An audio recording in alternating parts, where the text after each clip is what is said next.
Kalau dengar kata informatika, apa yang langsung kalian bayangkan? Coding, angka-angka rumit, atau layar hitam yang penuh dengan tulisan? Pantesan akhir-akhir ini banyak yang bilang kalau aku nggak cocok nih sama informatika, soalnya nggak bisa coding. Eits teman-teman, apakah informatika itu harus coding? Atau selama ini kalian hanya salah paham? Tenang, di video ini aku akan sampaikan pelan-pelan apakah informatika itu harus coding.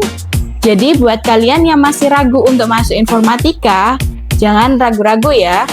Halo teman-teman, assalamualaikum. Kembali lagi di channel Ngoprek Informatika. Kali ini kita akan membahas apakah informatika itu harus coding. Ini adalah pertanyaan yang sering muncul. Kalau kalian mau tahu jawabannya, tonton video dari awal sampai selesai ya. Dan jangan lupa di like, share, comment, and subscribe.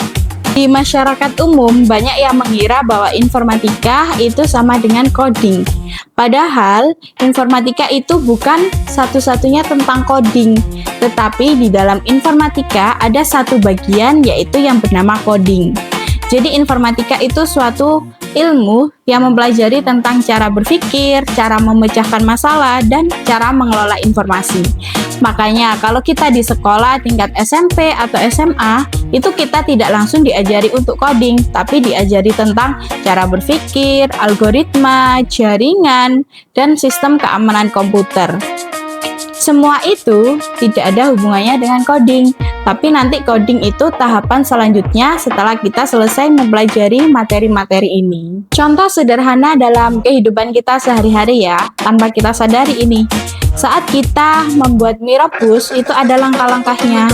Itu sebenarnya kita sudah belajar algoritma. Kemudian kita memiliki masalah yang besar, kemudian dipecahkan menjadi kecil-kecil supaya masalah bisa diselesaikan. Itu kita sudah belajar berpikir komputasional. Kemudian kita menyusun password atau email yang kuat dan bagus. Itu kita sudah belajar tentang keamanan informasi. Kemudian saat kita mengatur folder atau file supaya tidak berantakan, itu kita sudah belajar tentang manajemen informasi atau manajemen file. Di bagian tersebut mana ada coding? Nggak ada kan? Tetapi itu informatika. Jadi ketika kita tidak bisa coding, bukan berarti kita tidak bisa informatika. Lalu coding itu dipakainya kapan?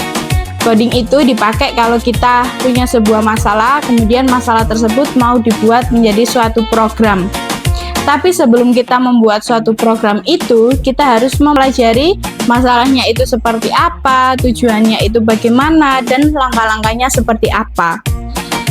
Coding secanggih apapun itu akan tetap bermasalah ketika kita tidak memahami masalah detailnya.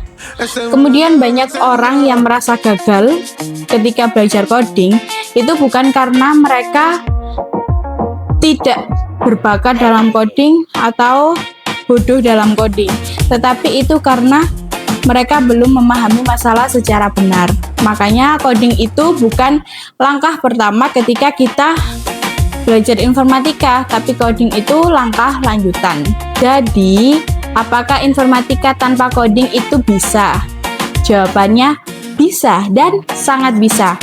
Coding penting, tapi informatika jauh lebih luas jangkauannya.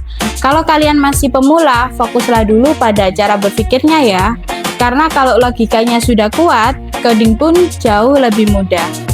Kalau kamu baru mulai belajar informatika atau pernah merasa takut untuk coding, tulis di kolom komentar ya. Dan jangan lupa di share, di like, di komen, dan di subscribe. Bye-bye. Assalamualaikum.